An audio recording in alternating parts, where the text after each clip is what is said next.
I could go on. So what's really interesting about this take, okay, what's really, really, really interesting about this take, ultimately, is annoying ideology. If so, Rupar got that in spades. No. Some of the stuff that he's mentioning is just, you know, not even fair to bring up in this conversation, considering that it's ironic because there are aspects of the Biden administration that is demonstrably better. Fango Lives is correct. There are aspects of the Biden administration that is demonstrably better. It's ironic that he didn't mention them, though. Like, for example, not eviscerating federal agencies and actually utilizing them, which Biden has done. But these guys are so permanently warped in posturing against Trump brain. The problem with liberalism is that it is inherently reactionary. Maybe not as bad as like the actual Republican attitude, but overall liberalism is also inherently reactionary as an ideology, which is precisely the reason why they always talk about the boundaries of what they are not, what they are up against. But slowly but surely, it literally, the things that you can say you are advocating for, the things that you are saying that you should be voting for Biden for get smaller and smaller and smaller in that time frame. He didn't even mention any of the fucking good things that Biden has done, things that I will readily admit and routinely talk about. Okay? In my tweet, I singled out immigration, Israel, Palestine, and tariffs. Those are the three key issues that Biden is 100% aligned with Trump on. Okay? And then I also mentioned one aspect that he's not aligned with Trump on, which is his most important key difference between him and Trump. Now, problem here is liberals don't even fucking know how to advocate for the Democratic Party correctly. Liberals also don't personally understand how politics is supposed to work. Okay? Liberals only operate on lesser evil voting. People do not care about lesser evil voting. Okay?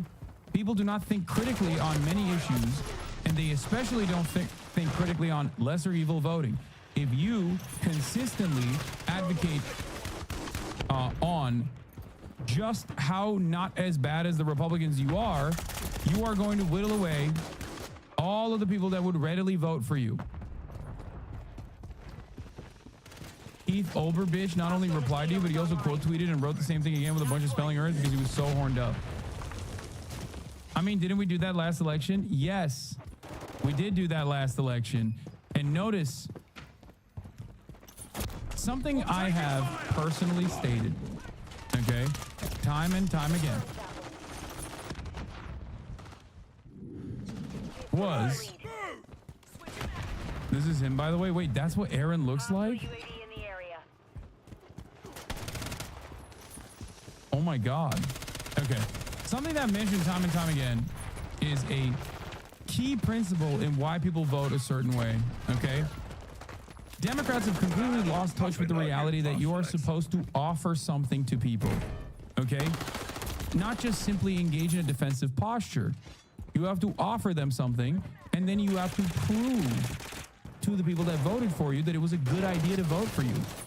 Engaging in pure team sports to say like, no, it's better if it's a D instead of an R that's doing the same exact initiatives, then, you know, it feels like your team won and then you can own the fucking conservatives, is not going to be good enough to actually win elections consistently. The Democratic Party's platform that they advocate for across the board, if you look at it holistically, is still significantly better than the Republican Party's platform. The issue is that the Democratic Party rarely ever follows through on their agenda, consistently loses and says, oh, well, it's because of the structural hurdles that were placed in front of us, a thing that no Republican has ever stopped themselves from advocating for, to a detriment, mind you, because Republican politics and Republican policy are both, I mean, Republican politics is good, but their policies are bad, right? And the Democratic Party's policies are supposed to be good, but their politics are supposed to be bad.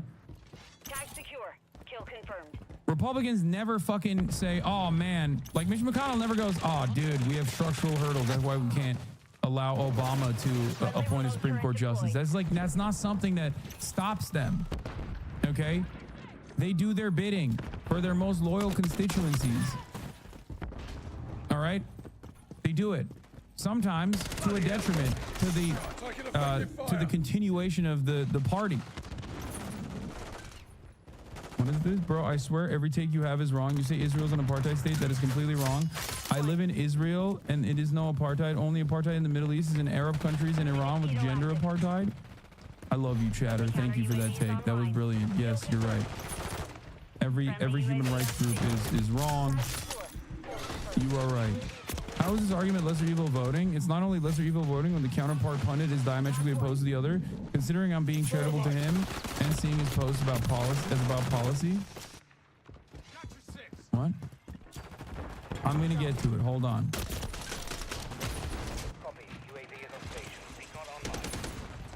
Let's continue. So.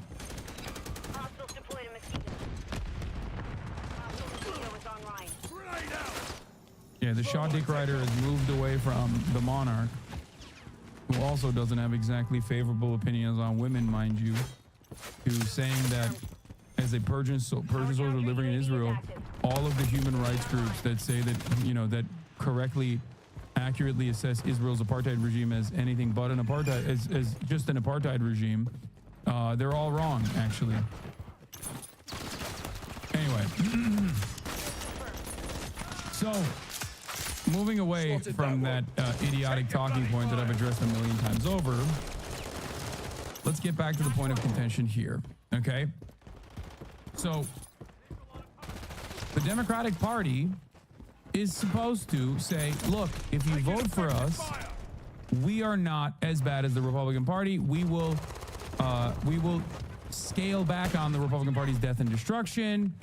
We will scale back on the deregulation. We will scale back on the environmental impact, the damaging impact on the environment as a consequence of deregulation and many other things. We will defend labor rights. We will defend workers. We will create better economic opportunities, upward social mobility for some of the wealth, some of the least wealthy Americans, some of the poorest Americans, all that good stuff. We will protect immigrants. We will protect marginalized people, whether they're trans, black, brown, whatever, and also women's rights. We will protect women's reproductive rights. Okay. These are the things broadly that the Democratic Party is advocating for as they position themselves as not the Republican Party. The Republican Party is advocating for the opposite things, right? However, back in the day, the idea was that if you voted for a Democrat, at least they would never champion the Republican Party's position on these issues, right? Nowadays, the Democratic Party doesn't even do the lip service. They just say, fuck you, vote for us, and that's it.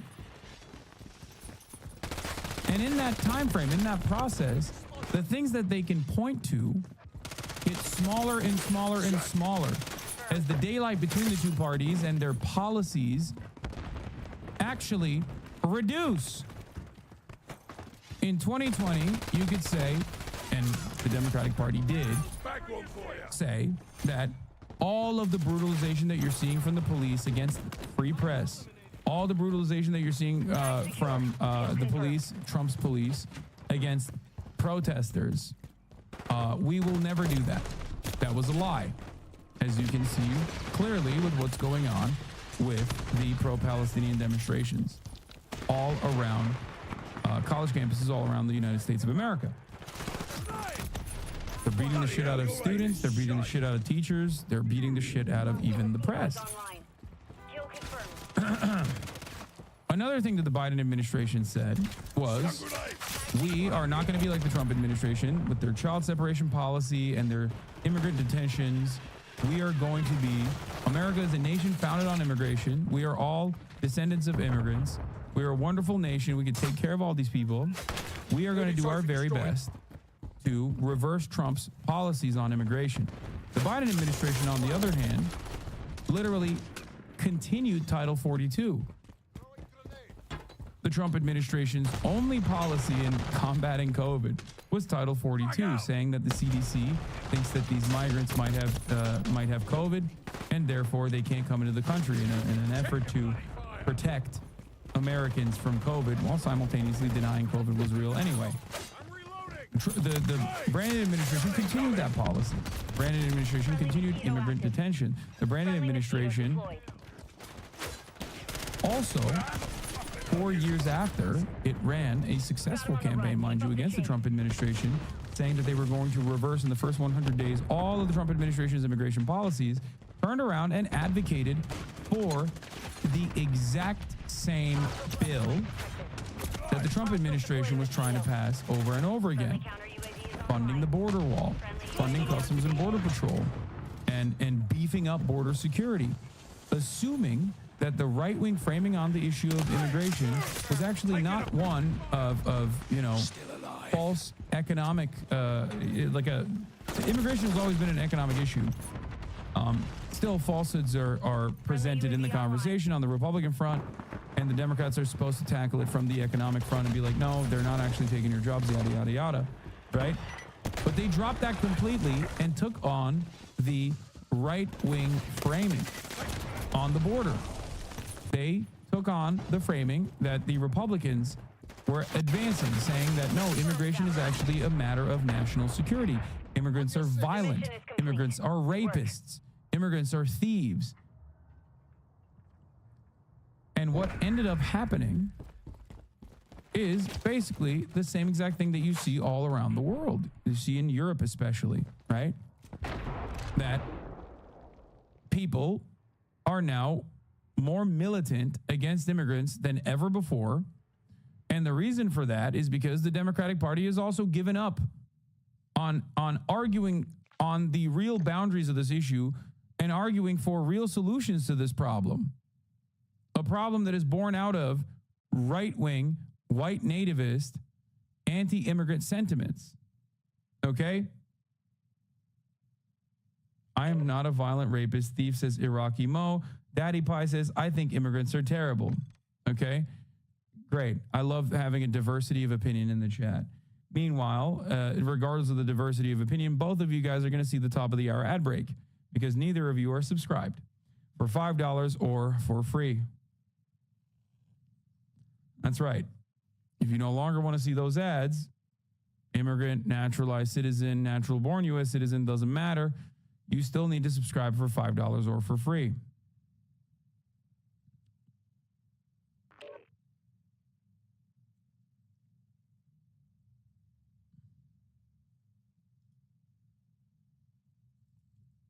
Here's the 3-minute ad break now.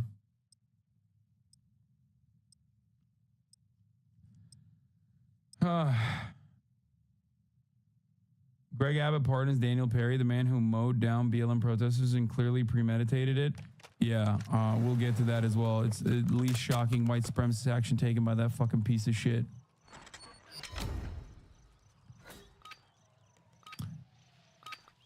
My point is, if you keep capitulating the right-wing framing on issues, you're going to lose that issue completely.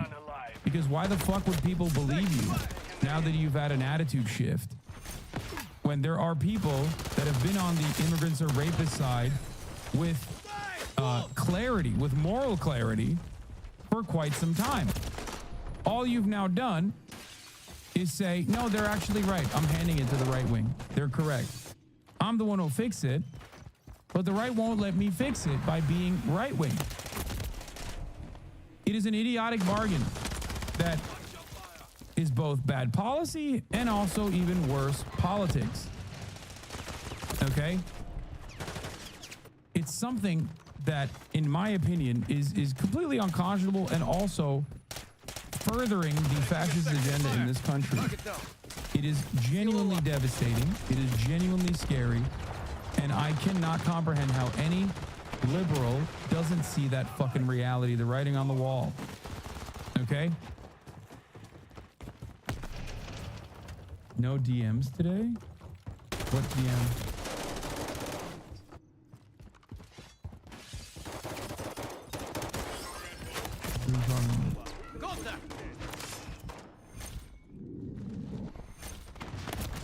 Anyway. Dems are bringing the border bill back to the forefront. That's great. Chris Murphy. In Twitter? What? That's weird. Today I'm reintroducing the bipartisan border security bill. It's not a bipartisan bill. It is a right-wing bill, by the way. It's only bipartisan because it's a right-wing bill that the Democrats are pushing for. It's insane to me that they're doing this again. Basketball analogy. If you're given the option between Michael Jordan and Kobe Bryant, two players who overlap greatly, everyone's picking MJ. If you're racist, you want the MJ of racism law. No, it's like having the option. Let's say you're like a chess grandmaster, okay? It's like being a chess grandmaster and saying, I want to fucking play against LeBron in a dunk competition. It's like, what are you doing? You're gonna get owned. You know what I mean? There's no reason to go to a dunk competition. LeBron is going to destroy you. Play chess. Bad analogy? I don't think so.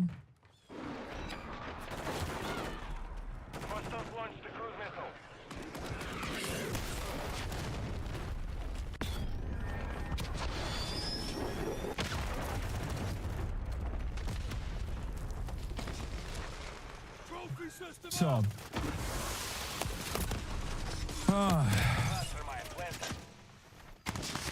it is very frustrating to see the Democratic Party do this over and over again, and only to have these fucking idiotic people defend this silly notion. People do not vote on lesser evil voting boundaries. It is stupid, okay? And the expectation that like you are owed their vote as the Democratic Party is also stupid. The expectation that you are owed their vote and not vice versa is inherently undemocratic. Why the fuck do we have a democracy then? You have to fall in line and offer fealty to the Lord?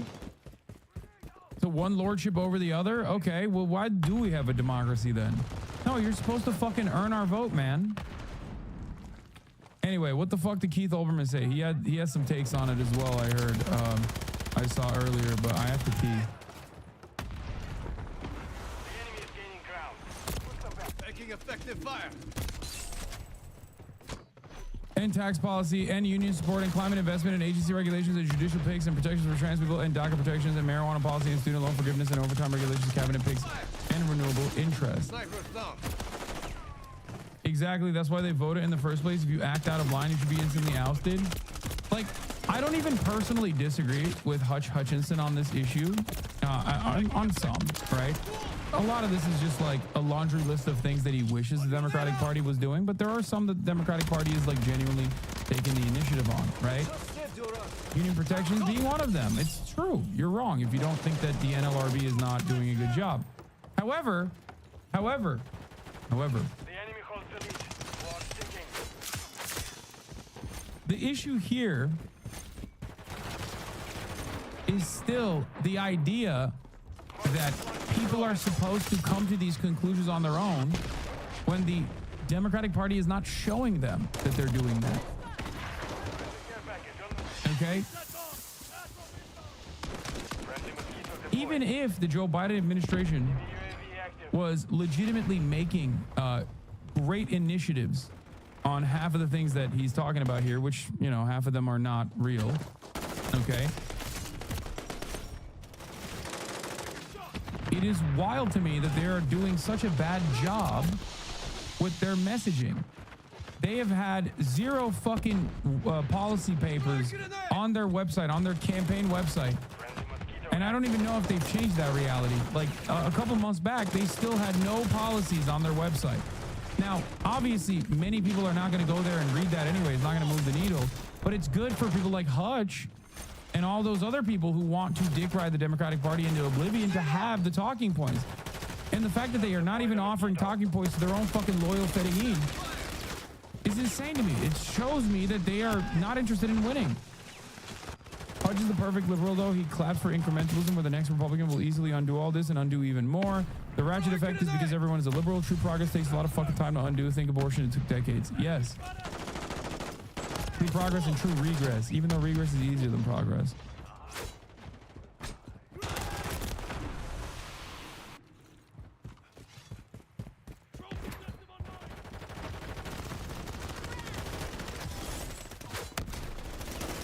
The only thing that we do, thank you for the shout out on Wired, by the way, means a lot. The only thing that we do in this circumstance, is just like allow the Republicans to be more and more right wing, as we also become more and more right wing, because we've created an environment where like right wing sentiment is the only thing that people hear, and that kind of attitude is completely normalized.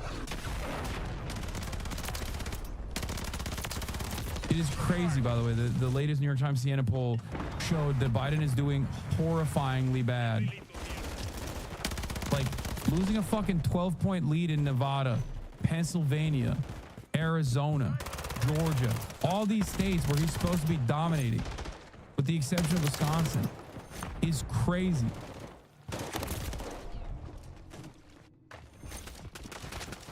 It's just so incredibly cooked. And so many of the Democratic Party loyal demographics are literally just not voting for Trump. Just not voting for Biden. Latino voters, like all of those states that we're looking at, Latino voters. Okay, a key constituency.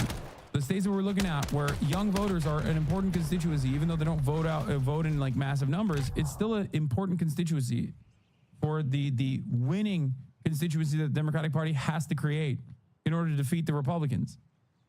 Biden is basically running on Trump is worse aesthetically and worse for democracy. Okay.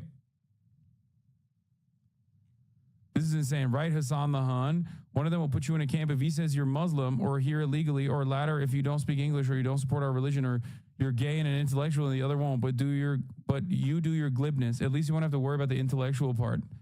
Great own, man. This is a real banger. 300 likes. Seems a little excited at the prospect of me going to jail here. Doesn't seem like you have an issue with that at all.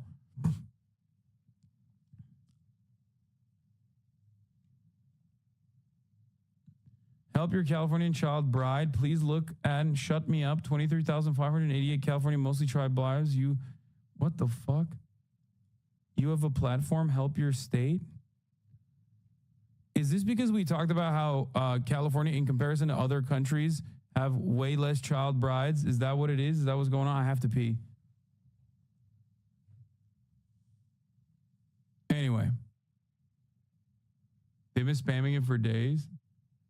Did you watch MSNBC get mad at the New York Times poll? Oh, okay. Well, let's watch this. Trial. There is new polling that finds for the first time the majority of Americans believe the former president is guilty.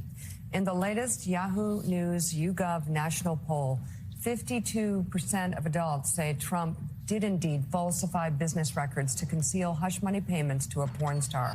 That is up 4 points from last month and up 7 points from when the charges were filed last year. If convicted, 51% would approve of Trump serving prison time, while 36% would be against putting him behind bars. Willie, look at that. 51% would support Donald Trump.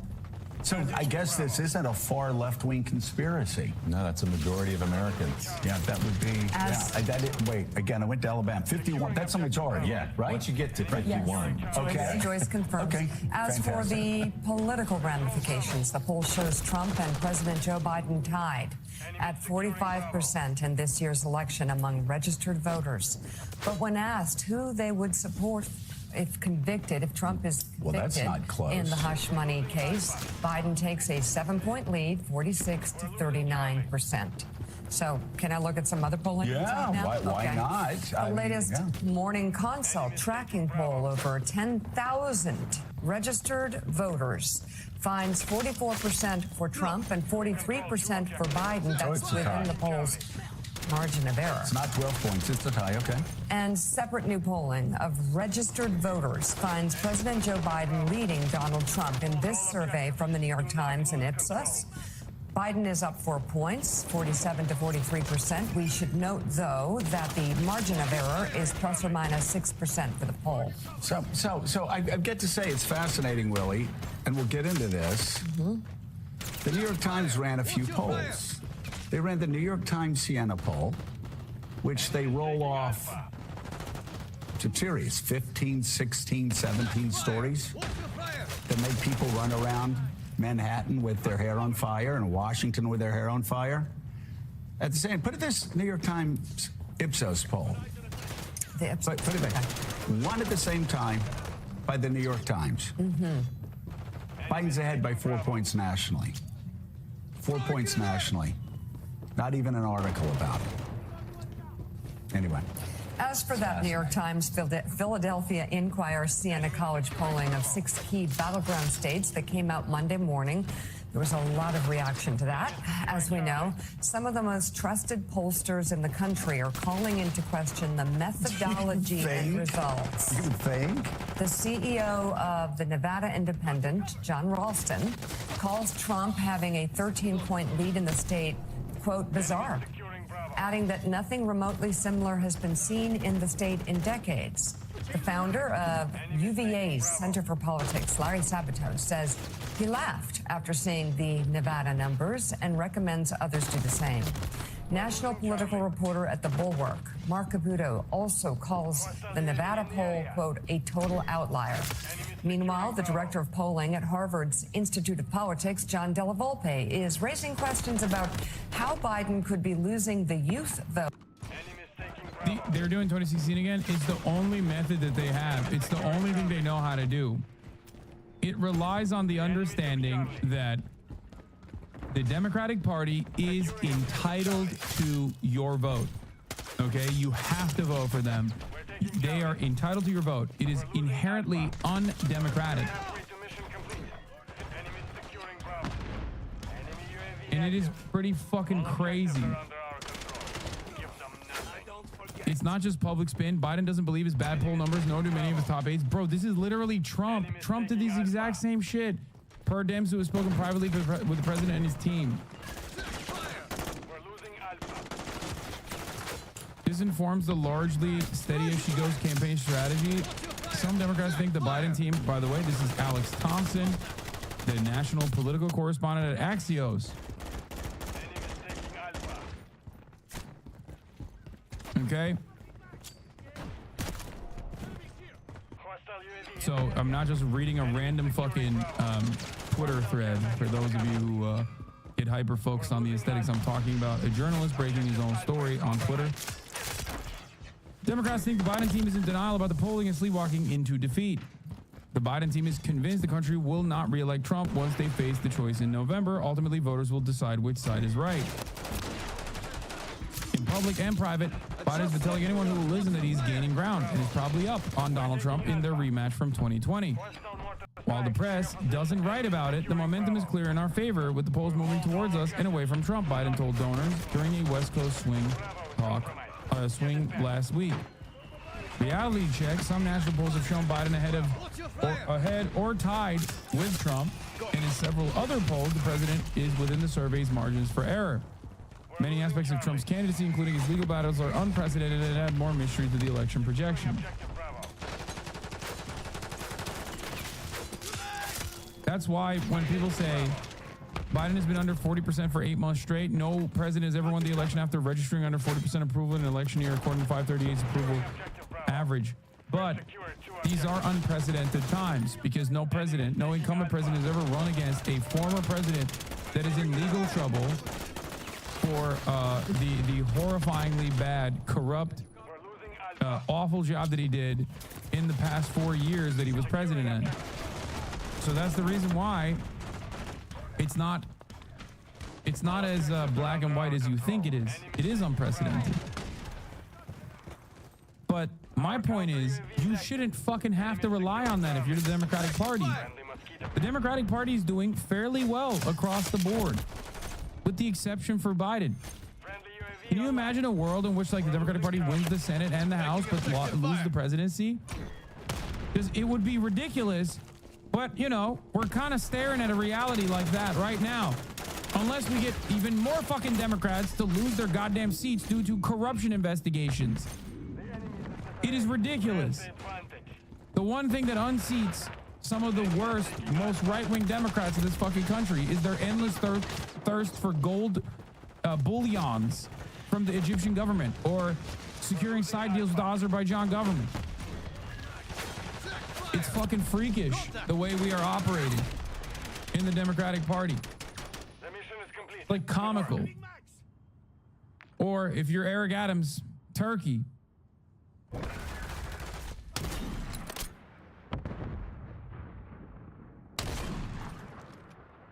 Remember how GE polls were the reason we had to vote for Biden because he had an average of 1% more popular vote lead than Bernie? Now polls don't matter at all. Yes.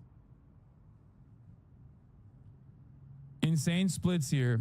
In 2024, presidential election were held today. Who would you vote for if the candidates were Joe Biden and Donald Trump?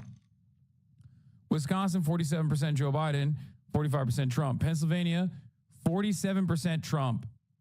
Arizona, 49% Trump, 42 Biden. Michigan, 49% Trump, 42 Biden. Georgia, 49% Trump, 39 Biden. Nevada, 50% Trump, 38% Biden. It's so crazy to think that 4 years prior, I think if I'm not mistaken, Biden literally had a 12-point lead in Nevada, no? The New York Times Philadelphia Inquirer Siena College poll April 28th to May 9th. If this general election for U.S. Senate were held today, which candidate would you be more likely to vote for? Jackie Rosen, 40%. Arizona, 45%. Ruben Gallego.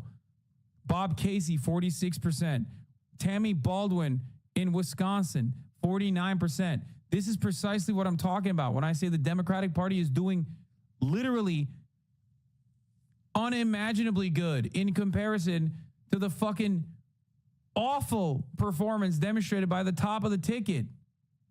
They're doing this in spite of the top of the ticket, mind you. Think about how crazy that is. How does nobody recognize that this spells doom for how personally unpopular the president is? Is Biden cooking or getting cooked? What do you think? Biden is losing in every state that was polled right now, and every single senator in that state is winning. Every single Democratic senator is winning.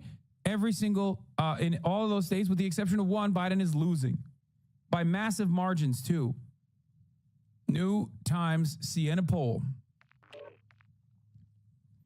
Voters picked Trump over Biden in handling the Israel-Gaza-Hamas thicket by a wide margin, as observed below. The number of Biden voters abandoning him from the left is a fly speck. Voters punish treachery. This is not just Israel, it's Abbey Gate.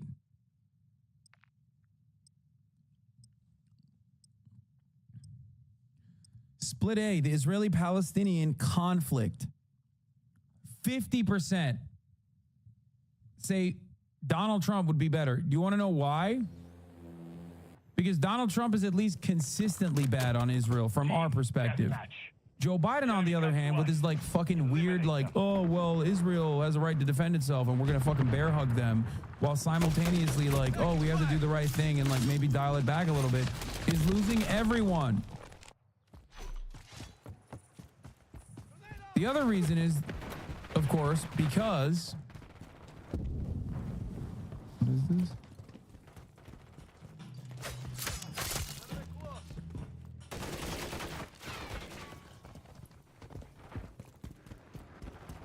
Hold on. The other reason is because Donald Trump is not the president. Okay? People are stupid as fuck. People are stupid as fuck. They don't think about these issues deeply. They literally go, well, Biden is the one doing genocide. Maybe Trump will be different. I can yell about that every fucking day of the week and how wrong that is, but that's not going to move the needle. What will move the needle, however, is Biden taking a fucking strong stance in the right direction. That's the issue. Instead, he's doing the worst of both worlds. He's flip-flopping on it, and more importantly, showing everyone his major weakness, which is that he's old and demented and falling asleep on the wheel. This is precisely what I said on the Wired podcast as well. I don't know if it made the cut.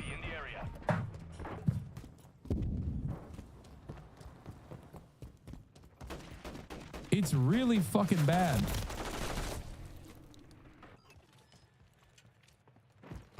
It's really, really, really bad. Requesting recon flyover. Copy. UAV orbiting the A. Gun is online. Oh.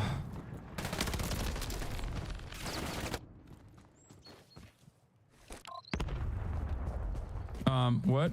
Counterpoint? I don't believe the polls. I'm with you. There you go. As poll shows, approval rating is at 33%. Joe Biden says, I don't believe the polls. Gaining ground. Push them back. Enemies here. Hostiles deploying a remote So turret. frustrating, dude. Trump will bomb Gaza way harder. Honestly,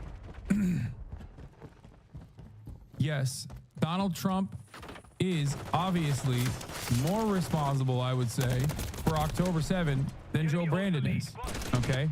Even though October 7 happened while Joe Brandon was the president, Donald Trump's actions are the major the major turning point for why October 7 happened. Okay? I've talked about this in detail a million times over. Having said that, however, how so? Oh my God, there's always new people that are like, what do you mean? The Abraham Accords that wrote out Palestinian statehood completely and just basically brought to the forefront normalization agreements that were already long-standing amongst Gulf states and Israel, and made it a legally binding agreement for everyone to fucking see without offering any assurances to the Palestinians, was genuinely a devastating move for Israel and for everyone else. Okay, that's number one. Number two, he moved the embassy to Jerusalem, and he did that and basically capitulated to the Zionist interest in that regard by saying, like, no, Jerusalem, occupied territory, holiest, one of the holiest fucking lands for Muslims, Christians, and Jews alike. That's actually Israeli now. Okay, symbolically claiming that all of occupied Jerusalem is now Israel territory. Ridiculous move, greatly increasing tension. Permanently recognizing the annexed territory of Golan Heights, which is Syrian territory that Israel illegally occupies and annexed. That's another fucking awful move from the Trump administration.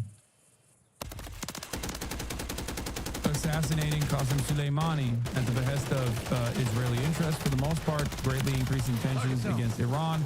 That's another bad fucking move.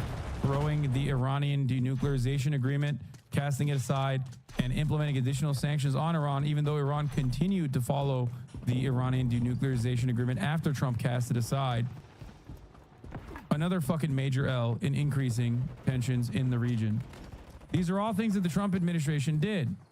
My expectation from the Biden administration was to go back and fix that shit, which they did not do.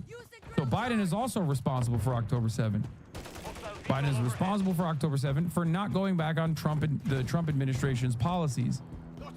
Okay? And then post October 7, it's all Biden at this point. Biden is funding and facilitating Israel's ethnic cleansing campaign. Biden did the bear hug. It wasn't Trump. Biden is the one who's been saying, you know, go ahead. Biden's administration is the one that's like vetoing any sort of criticism against Israel. Close one.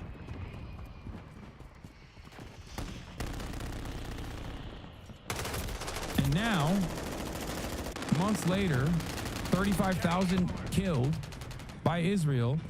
And only now there was a brief moment where the Biden administration said, all right, we're going to fucking restrict some weapons, while simultaneously saying, oh, well, we conducted an investigation and saw that Israel may be potentially violating human rights with the arms that we're sending in directly against American law, in violation of U.S. law, that no weapons that America ships to allies could be used in violation of human rights. All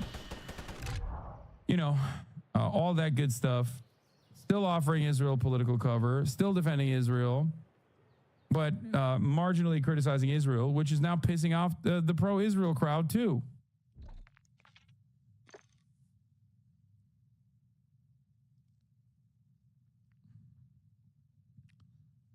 Massive shit show. Unimaginable shit show. That's how you got to this point, where people literally think, well, because Joe Biden Joe Biden is the president right now, and all the awful things are happening, because, like I said, most people are not very intelligent in the way that they analyze politics or make these decisions. So you have to really hammer the points and demonstrate messaging discipline and have an easy to understand narrative that you portray, which the branding camp is absolutely failing on.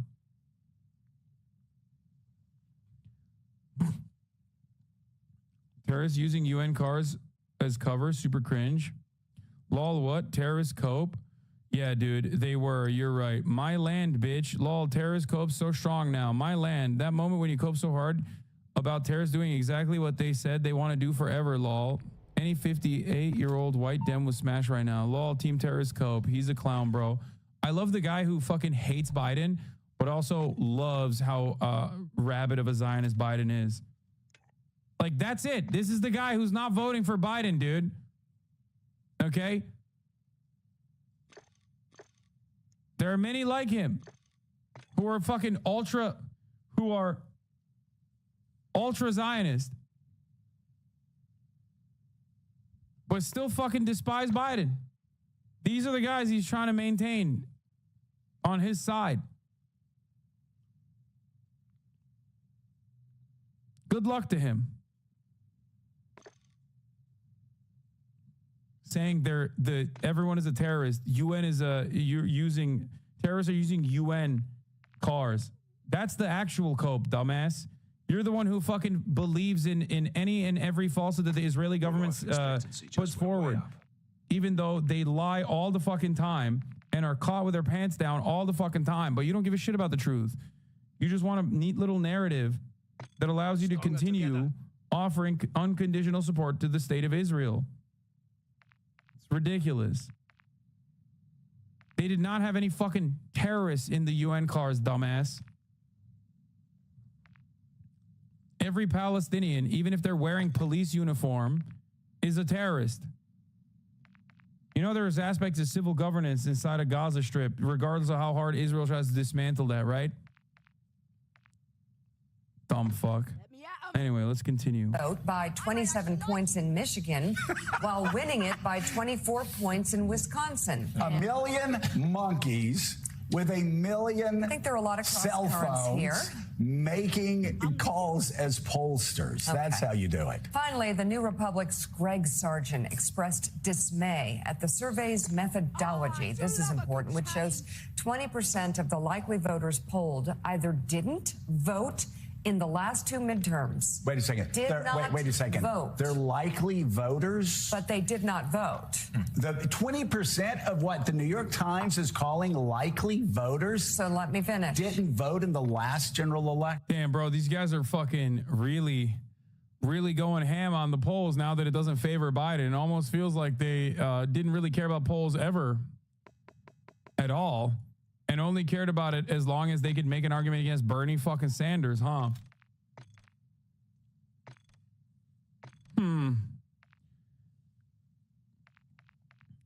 While I do fear what a second Trump administration will look like for, you know, American empire, American theoretical democracy, all of that good stuff, I'm not going to sit here and lie to you. It does give me a little bit of fucking... Gives me a little bit of happiness to see Joe Scarborough flail around like this.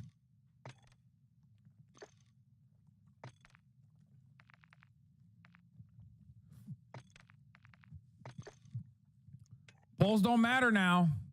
Why are you looking at polls? Don't look at polls. I talked about this on the Majority Report in 2015, right before I called the Corbyn over performance in that election. This is called the soft voter screen. Basically, if someone says they're certain to vote, even if they don't have a great track record of voting, they actually do tend to vote. Remember, this is a presidential election where the most unlikely voters do show up. Yeah. But yeah, no, dude.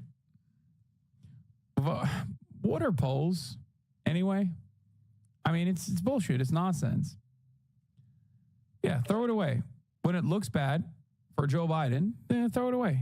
It's easy. Discard it. Who cares? Last two midterms? And didn't vote in the last general election or the last two midterms, or they have never voted at all. But wait, John Heilman, there's more. And by the way, people calling and going, oh, this is just a reaction to one poll. No, you can go back. You can look at the tape. We do this every time a New York Times Siena poll comes out. It's always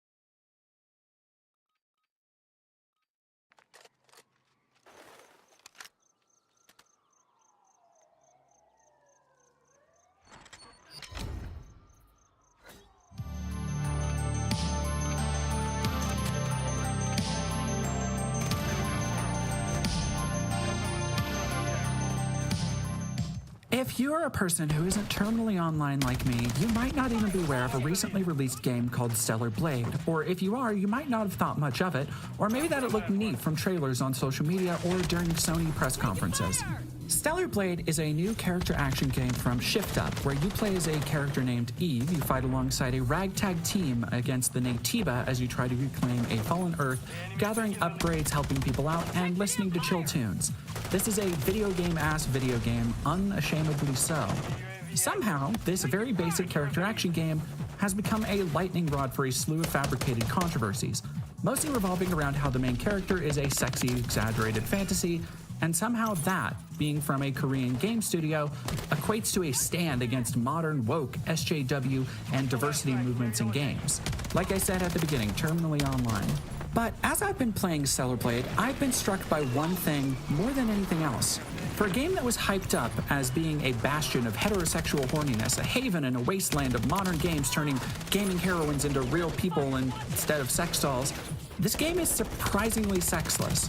So this is going to be a video about how Stellar Blade isn't sexy enough. On the edges of the recent DEI and Gamergate 2 controversies, a contingent of nerds made this game their entire personality solely because Eve falls into a pre-approved mold of sexual attraction.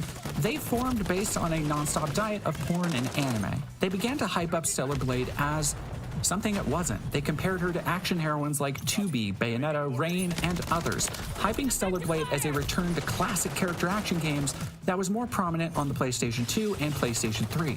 And I want to say I've always been on board with that possibility. The aforementioned games and that era of gaming hold a very special place in my heart. I've lost count of how many times I've played all the way through Bayonetta, Devil May Cry 3, 4, and 5, and Ninja Gaiden 2. I've never hated on Stellar Blade because of a sexualized character design. However, I was hesitant because, even playing the demo, Eve seemed to have very little in the way of personality.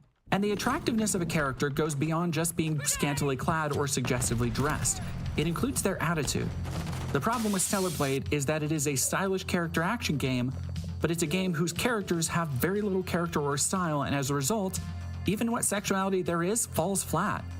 And I want to deconstruct that a bit because of how Stellar Blade sits at a fascinating intersection between culture war and cultural celebration, being hyped as what a section of gamers wanted it to be, rather than what it actually was. To be blunt, Stellar Blade isn't sexy enough, not because it doesn't show enough skin, but because aside from showing skin, the characters have very little going on to be endeared to. As a result, Eve as a character can't hold a candle to other action game contemporaries like 2B and certainly not Bayonetta, and her forced status as a sex symbol comes off as hollow and desperate in a way I'm sure the developers never intended. Let me get the good stuff out of the way first. I want to be clear that I think Stellar Blade's art design overall is phenomenal. The enemy designs vary from Stranger Things Demogorgon knockoffs to some really damn cool boss designs. The world is full of post-apocalyptic cyberpunk influences that give players plenty to gawk at throughout, even if a few too many environments come down to being an overgrown sewer or one of the multiple drab deserts you spend hours going through. The later environments get more interesting visually, but it sucks you spend 15 hours going through rarely stimulating generic post-apocalypse standard locales and solving very basic LEGO Star Wars puzzles in between combat encounters. It kind of reminds me of Darksiders in that way, where you're telling me about this cool, expansive world with all this lore apparently, but that cool shit must be happening elsewhere because I'm looking in the sewers for MWIII for hours. Speaking of MWIII, the main plotline is painfully threadbare, at least for the first 3 quarters or so, before the ending ramps up into a series of epic climaxes that throw terminology and lore at you that you probably haven't been paying much attention to because it started blending into an anime mush hours before that point. The most interesting and climactic moments aren't given any real build-up, and most of the gameplay is focused solely on the action, while the story feels like set dressing that just gets in the way of a main course.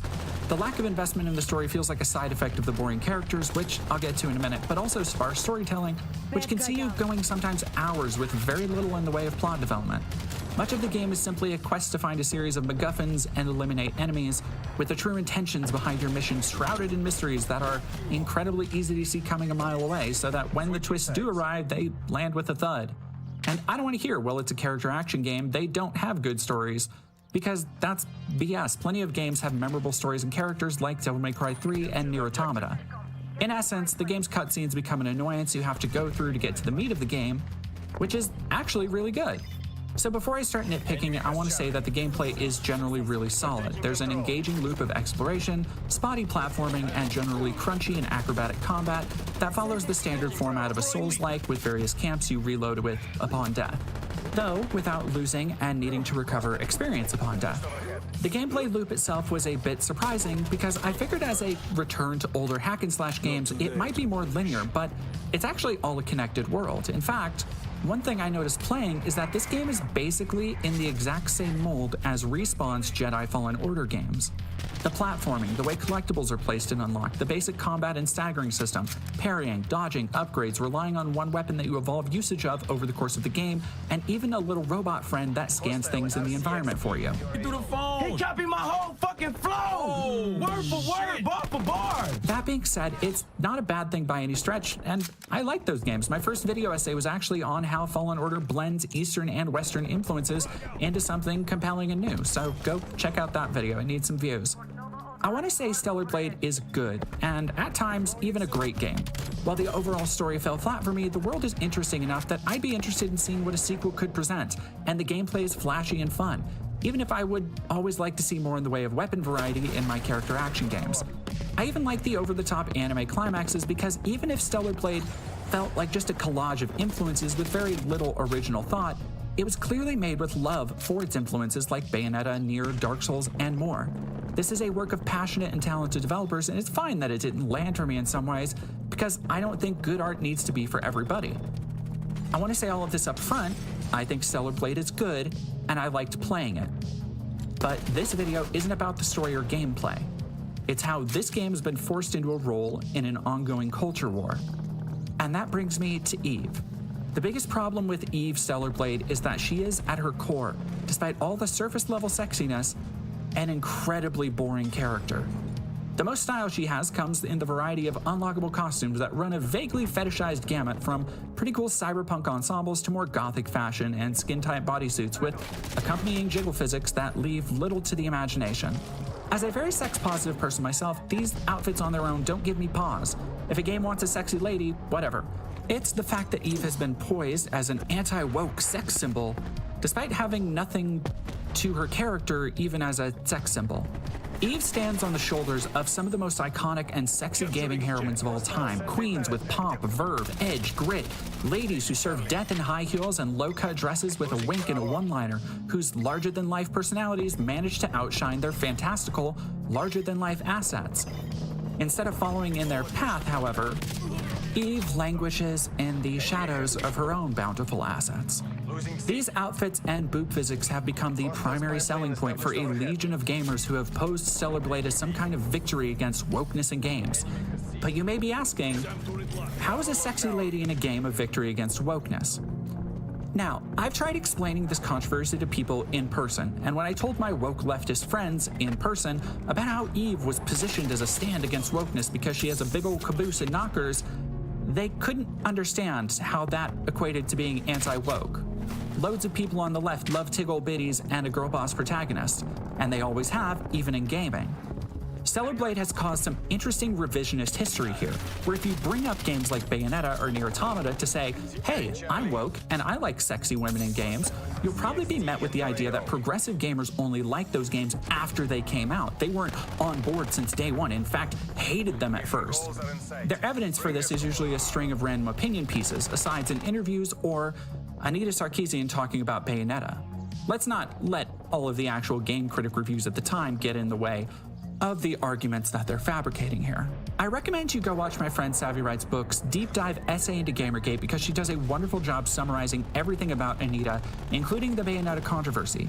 See, Anita thought Bayo was an oversexed porn fantasy, and being a progressive voice at the time, that somehow became the narrative we're seeing from Stellar Blade fans, that the entire gaming establishment, all the woke devs and journalists and fans, felt the same way. This isn't true, and I'll let Savvy's points here speak. Every aspect of Bayonetta's existence, from the way the camera is magnetically drawn to her sexualized body parts to the pole dance reward for completing the game, is expertly designed to be sexually affirming and satisfying for a presumed straight male audience. A lot of this criticism relies on the willful ignorance of the LGBTQ community. Games like Bayonetta, in my experience, have been pretty popular with lesbians. Games like Fallout New Vegas, which Anita also critiques, are extremely popular in trans circles. When Anita treats all game audiences as if they're the presumed straight male character, as she often says, I think that's short-sighted, and it ignores a lot of the communities that are really engaging with these games. In some cases, the player is a woman, a part of the LGBTQ community, or both, and the game serves an entirely different purpose. Some women have huge boobs and they jiggle. I find it more of an unrealistic body standard to show the boobs not jiggling. As someone who was cursed with a lifetime of big boobs until I got my surgery, I legitimately did feel empowered by seeing large-chested women displaying their big tits for the world while doing badass shit, because I'd spent my entire life having the Catholic-informed culture around me telling me to cover it up and to hide myself. Anita was a pop feminist a decade ago, and while she didn't deserve the harassment she received, she also wasn't right about everything, and her criticism was often overly simple. I have not ever agreed with her take on Bayonetta, for example, yet if I criticize Eve, for some reason people assume I fall into this camp. This is despite me being an old head when it comes to sexy action games. I was playing Onechambara on the Xbox 360 when the kids signing Stellar Blade petitions were still learning to start their own Minecraft servers. I was platinuming Senran Kagura games when they were getting mad about not having a date for high school homecoming. While I've certainly cooled on the genre as I've grown older, I still love a good action game no matter how sexy the protagonist. Except for Senran Kagura, it feels weird playing games with near-naked 16-year-olds when you're not actually 16 anymore. Otherwise, put a vampire in there, a bondage witch, a twink cyborg in high heels, whatever, I'm down for it. So Eve's sex appeal doesn't faze me. It's rather the opposite, that her lack of appeal bores me and shows how desperate this crowd of gamers has become for any perceived win, even an entirely hollow one. One of the big failings of this current Gamergate 2 movement has been assuming how people feel about things, like assuming because you criticize Eve, the sexy lady on the game box, you're against sexiness in games. You want to yuck everybody's yum. You want to take away the sexy ladies. This has a lot to do with the current conversation around DEI initiatives, where a few consulting firms have been accused of ruining games with wokeness through making characters more realistic and less like pornified sex fantasies. That's a whole separate issue, and you should watch these essays they did on wokeness and the people who criticize it in media for some good primers on how the people leading these conversations are usually just in it for the grift, to get a following or to make money from. But the entire reason Stellar Blade has been fabricated to a controversial title boils down to this. Eve is a beautiful, traditionally attractive woman and is easily objectified, and a contingent of gamers want to see that more in games, compared to female characters that aren't perfect supermodels, have diverse body types, and are generally more realistic representations of women in real life. However, this isn't a zero-sum equation. The reality is that these different kinds of representation are aiming for entirely different things, and there is room for both in the modern market for games and art. You can find plenty of sexy ladies in games, by the way. Fighting games like Street Fighter, DOA, and Soul Calibur. Aforementioned games like Onechambara and Senran Kagura. Plenty of indie and low-budget hack-and-slash games with scantily clad anime protagonists. And then, of course, the myriad of porn games that you can get for free on itch and Steam. These are all games that have continued to exist with very little controversy. You can get all your sexy lady fix easier than ever in video games, so why did one sexy lady in Stellar Blade become such a sticking point? The problem is that the people trying to position Stellar Blade as an anti-woke rallying cry aren't interested in exploring those possibilities. They just want to make false equivalencies. I'm going to try and explain this using a comparison I've seen many fans make defending Stellar Blade, because there have been a lot of people who have criticized Eve's sexiness as being unnecessary and not contributing anything, and fans take that criticism as a kind of criticism of sex appeal that appeals to them specifically, instead of critique of Eve as being bland, and will try to turn the argument around, usually presenting one of a few things as counterexamples, namely the sex scene in The Last of Us 2 and sex scenes in Baldur's Gate 3. So, for example, if someone were to say, I think it's weird how obsessed people are with this character's tits, because it's been the only thing Stellar Blade fans seem to care about, those fans might defensively retort, what about the bear scene in Baldur's Gate 3 or the sex scene in Last of Us 2? I have no skin in the game, so to speak, with Last of Us. I don't think either are very good games or stories, but it's a bit different to have just a sex scene used to show a relationship between characters than it is to have a scantily clad anime woman, isn't it? I mean, the point of Last of Us 2's scene isn't to titillate, it's not even suggestive material like Eve's outfits, and it certainly didn't draw the same fawning, open-mouthed adoration that Stellar Blade's defenders rallied around the game with. It just happens. It shows two people engaging in consensual adult relations as a way to release tension, and the story moves on. The same can be said of Baldur's Gate's myriad sex scenes with its selection of varied party mates. You get to know these characters, navigating their favor and romancing them for hours at camps between stretches of gameplay. And if you navigate a relationship correctly, you get a brief sex scene. They can be titillating, sure, but that titillation isn't incessant in the way Stellar Blade attempts to be. It's a culmination of a relationship, a climax, for lack of a better term, to a specific story arc that can vary greatly in each playthrough. But both of these examples get at something deeper about Eve as a character. These sex scenes feature characters that are fully fleshed out.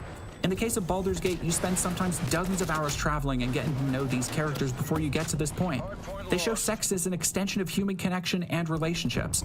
If you want to know why so many people make so much thirsty fan art over Baldur's Gate 3 characters, it's not just because you can seduce them in the game, but because each party member is a fully realized character with their own style, humor, behaviors, and stories that endear them more to the viewer.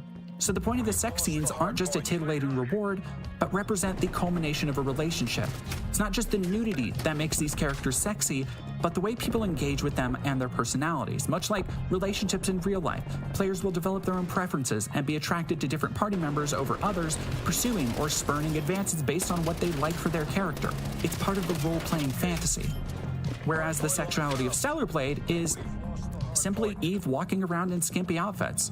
It's not adults conversing, getting to know one another, and consensually engaging. Instead, it's a 13-year-old fantasy idea of what sex is. Hot lady, dress sexy, boob jiggle, and that's enough to get the job done, I guess. And that's as sexy as the game gets. Despite comparisons to Bayonetta, Eve doesn't have anywhere near the scandalous camera work or winking to the camera. It feels like Stellar Blade refusing to commit to the bit in a way. Like if it had just gone all the way and had close-up angles and goofy nods to the camera, it would have been far easier to agree with its sexualization of the main character as a legitimate selling point for people interested in that. It would have been understandable that it engaged a fervor of people defending it prematurely as a sexy game because the sex appeal would have been more than incidental, more than a sideshow that had been foisted to the game's main selling point. Yet, forget the solid gameplay and great art design and the world and characters that the developers worked years to make.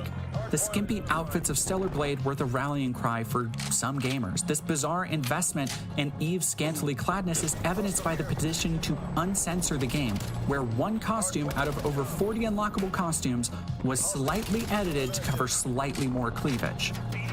And as I've mentioned, these skimpy costumes are all the sex you get in this game.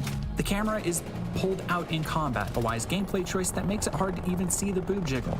The game doesn't have sex scenes, or unlockable sexy pictures of Eve, or suggestive dances, or even destructible outfits.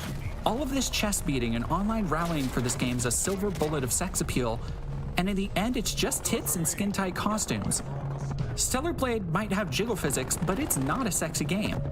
Because unlike something like Bayonetta or even Baldur's Gate 3, Eve as a character is boring.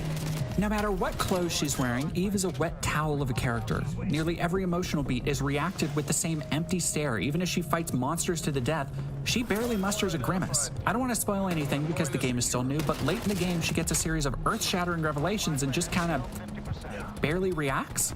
It's not helped by the British monotone of her voice actress, but it's not like she emotes much outside of her lines as it is. She has almost no observations of her own that don't exist solely to give players a gameplay hint. She has no quippy remarks. She doesn't pop off a sick one-liner when she eviscerates that boss that's been giving you trouble. Compared to her contemporaries, she has absolutely no attitude. She barely has a personality with what you could call defining characteristics.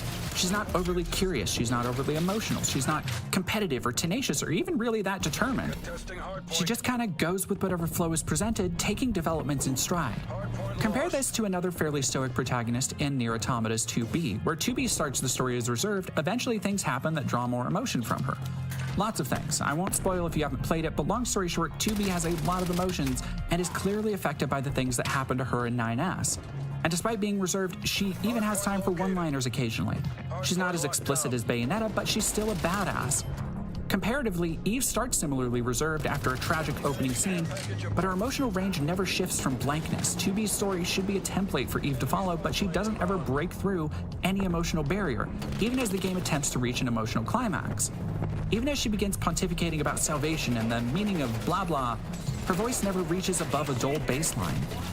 At first, I thought the game was portraying her as despondent due to a trauma reaction at the beginning of the game, but that's just her personality, for lack of a better term. Her lack of emotion feels less like an intentional storytelling device than it does a half measure to make her a voiceless protagonist like Gordon Freeman or something, except she does have a voice, she just doesn't use it to say anything interesting. Even the various NPCs you can help with side quests get a greater range of emotion than Eve. I don't know if it was an attempt to make her a quiet, stoic badass like every kid who tried to act like Cloud Strife in middle school, but it comes off that same way, boring and mildly annoying.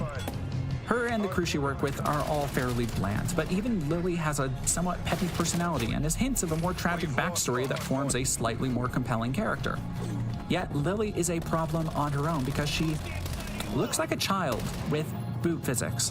And some people are going to say she doesn't look like a child, except this game has a child character to compare her to, so be the judge as you compare this child and apparently non-child. I'm not saying she's not an adult, I'm saying it's weird how much she looks like the kid. But speaking of B-side characters, Eve is outshined by nearly every other female character in the game. Like these cyberpunk Valkyrie-looking sentinels, look at her, she's serving, she's giving anime Angel of Death concept art realness. Or Taki, the stern partner of Eve's who dies in the intro. She's on the screen for like 5 minutes and she gets more attitude than Eve gets for 20 hours. Taki absolutely should have been the main character, and if Stellar Blade 2 happens, I hope it's a prequel focusing on her. While I'm on the subject of female characters, it's worth bringing up that for all the phenomenal style the game has, it's all reserved for the highly sexy women characters. Like, even the disabled jazz singer Android has a side quest that ends in her getting big robo-titties. That's all well and good if that's the creator's vision, but part of what makes that vision so bland compared to other contemporaries is an unwillingness to extend that same style to the men. Exhibit A is Adam, who fights with Eve, get it, to save Zion. Compared to Eve and Lily's more stylized faces, Adam looks like any number of generic Call of Duty tactical soldiers. He is almost photorealistic, which is an odd choice next to the Alita lookalikes in the game. Like most other male characters, he's also continually covered to his neck in this tactical puffy jacket look, even in this arid desert settlement. Which isn't a problem, but it is literally something almost every male-presenting character has. They have barely any skin showing, if any at all. This is such a missed opportunity. I'm not talking about needing the men to show all the same skin as women do, but this blanket approach to design doesn't allow characters to stand out like they should, and a studio capable of some great art design shouldn't be missing a chance to do that anywhere they can.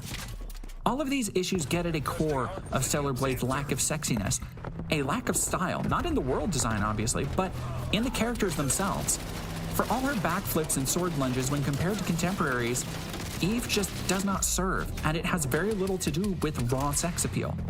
Look at some of the other games that wear sex appeal on their sleeve. You've got Onechanbara, where zombie-slaying ninjas spin chainsaws in bikinis.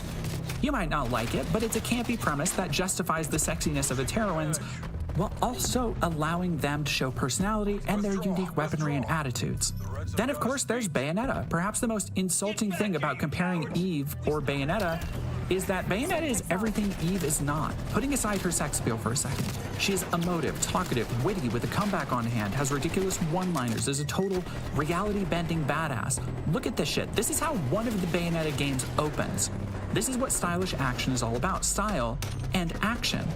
Her design is even suited to her personality, with intentional choices meant to convey her intelligence and maturity, like wearing glasses and high heels. And all of that is part of her character before you insert her sex appeal.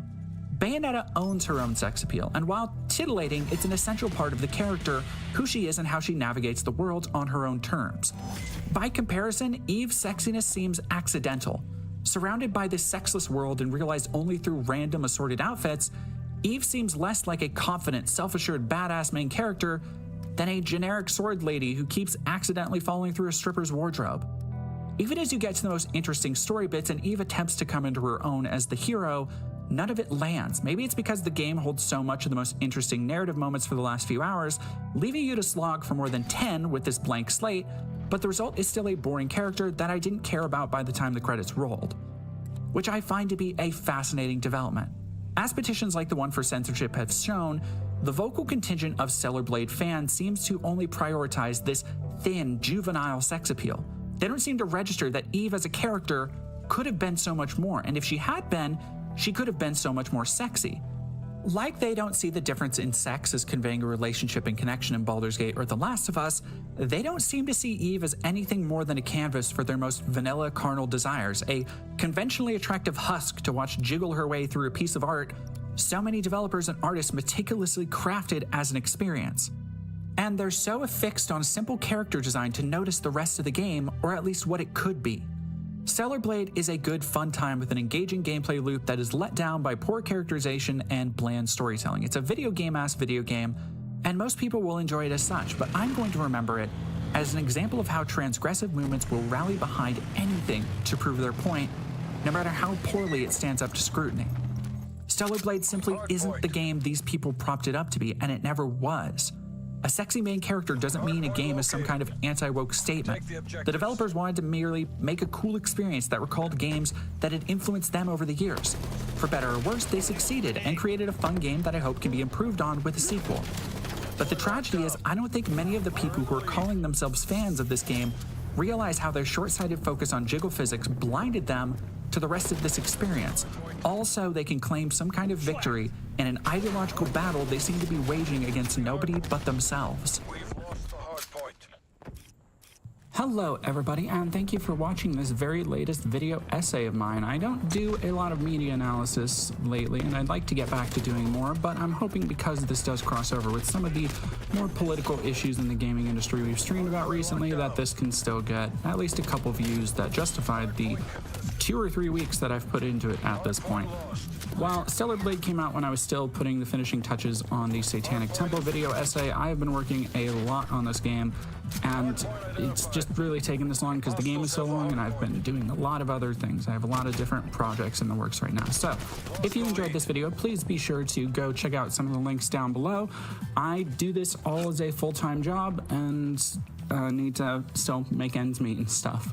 Thank you very much. Please share, like, comment, do all the fun things. Check out the Patreon links if you'd like to be listed alongside other amazing producers here. And I hope you have a wonderful day, and thank you very much for watching.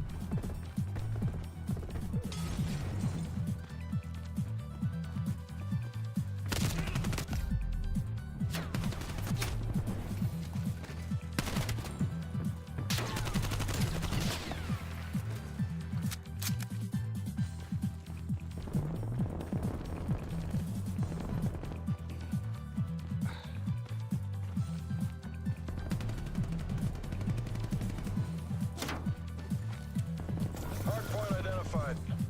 Hardpoint locked down.